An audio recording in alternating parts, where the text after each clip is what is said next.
But okay, if you that's such a big problem, I'll talk a bit more energetic in the next video.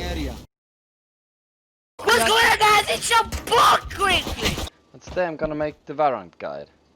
In the Valorant guide, I want to go some of the most basic topics as the crosshair placement, movement in general, how to go into a side, and much more, I hope. So the first thing I'm gonna start with is the crosshair placement. When I want to go into a side, let's say this is the A bomb side, the spike side, whatever I call it. You don't want to aim into the ground, because then if you see the enemy like this guy, your brain has to think, okay, that's a guy there. So I have to move your crosshair up at his head and then fire. So it's better if when you go into the side, your crosshair is already on his head or just close to it. So I only have to either tap fire or make a short click. The crosshair placement in general is something you have to work on yourself. It's not just something that comes natural, unless you played other games with it's an important factor too. The other thing I want to talk about is the movement. Movement in Valorant is much like CS. You have something called velocity, and you use that when you, for example, B-hop around. The velocity also affects your shooting, so if you just want to shoot here, that's much more accurate than if you do like this. So you want to shoot, you want to stand still. That's kinda hard to stand still when you walk into the side like this and just like... It's gonna take some time for you to stand still. So what you want to do is the faster way, and that is to counter-strafe.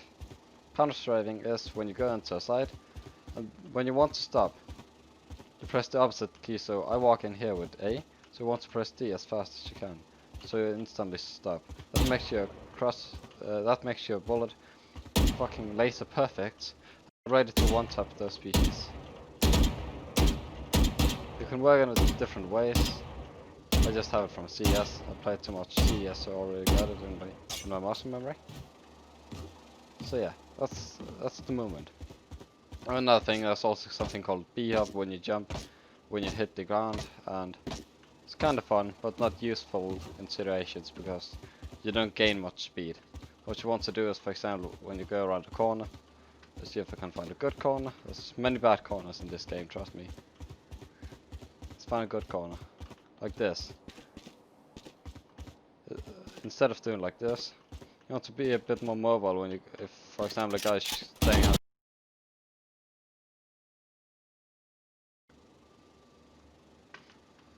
Like this recording would be a lot easier if my OBS stopped crashing. So what I tried to explain is, we want to go around the corner like this and go to a safe angle. You want to jump, because then you're a bit more mobile and you're harder to hit. Instead of just walking around, because then he's easy to hit you. That's just a small detail you can use in movement with. Another thing which is a lot impacted by movement, as I told before, is shooting. Well, it's not only just spraying like this, because how would you hit the target? You do like this. You only hit the first 3 bullets if you're lucky. So what you want to do is, for example, spray here. You can see that the spray kind of makes what you call it? A mushroom. It kind of makes a mushroom. I call that the mushroom spray from now on.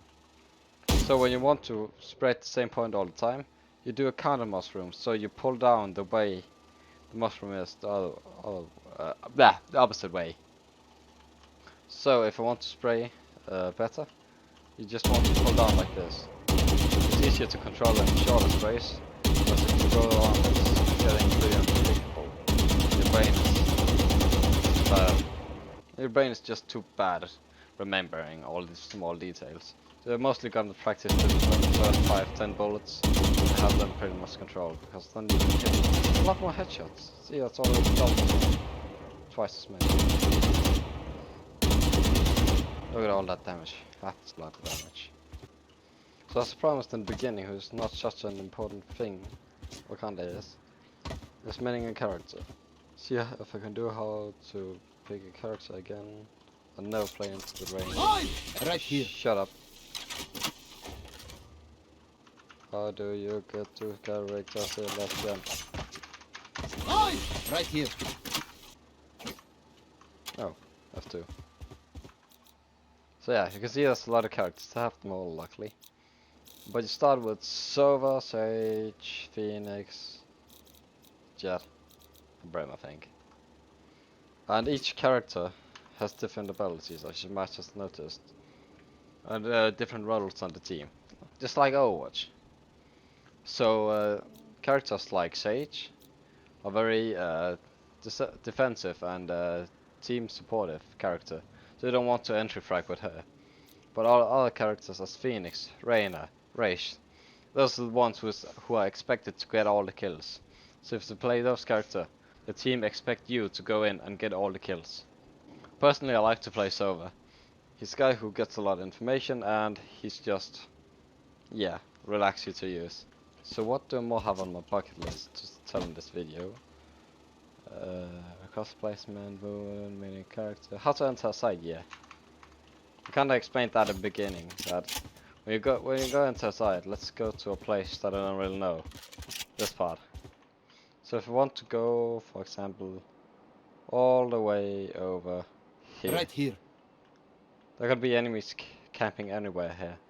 So what I want to do is to check all corners. And I'm playing so now, so I can also use Revealing my area. utility to see if they're camping any of the corners.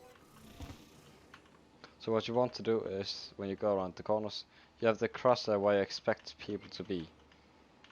So if they're there, you can just tap them. See, I made it all the way over here alive.